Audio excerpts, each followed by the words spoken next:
আপনি কি আল্লাহর দয়া পেতে চান? আপনি কি জানেন কিভাবে আল্লাহর দয়া পেতে হয়? আসসালামু আলাইকুম ওয়া রাহমাতুল্লাহি ওয়া বারাকাতুহু। বিসমিল্লাহ, আলহামদুলিল্লাহ, ওয়াসসালাতু ওয়াসসালামু আলা রাসূলিল্লাহ, আম্মা বাদ। সম্মানিত সুধী, অত্যন্ত গুরুত্বপূর্ণ একটা হাদিস নিয়ে আমি আজকে আপনাদের সামনে উপস্থিত হয়েছি। হাদিসটা আপনি পাবেন বুখারীতে। আমরা অনেকেই জানি না যে কিভাবে আল্লাহর দয়া পেতে হয়।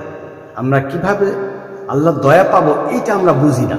চলুন আজকে এমন একটা হাদিস আমি আপনাদেরকে শোনাবো, যে হাদিসটা যদি আপনি আমল করেন তাহলে মহান আল্লাহ রাব্বুল আলামিন আপনার উপরে অবশ্যই দয়া প্রদর্শন করবেন। তাহলে চলুন কথা না বাড়িয়ে আমরা হাদিসটা শুনি। রাসূলুল্লাহি সাল্লাল্লাহু আলাইহি সাল্লাম বলেন, মহান আল্লাহ রাব্বুল আলামিন ওই ব্যক্তির উপর দয়া প্রদর্শন করেন না যে ব্যক্তি অন্য মানুষের উপর দয়া প্রদর্শন করে না।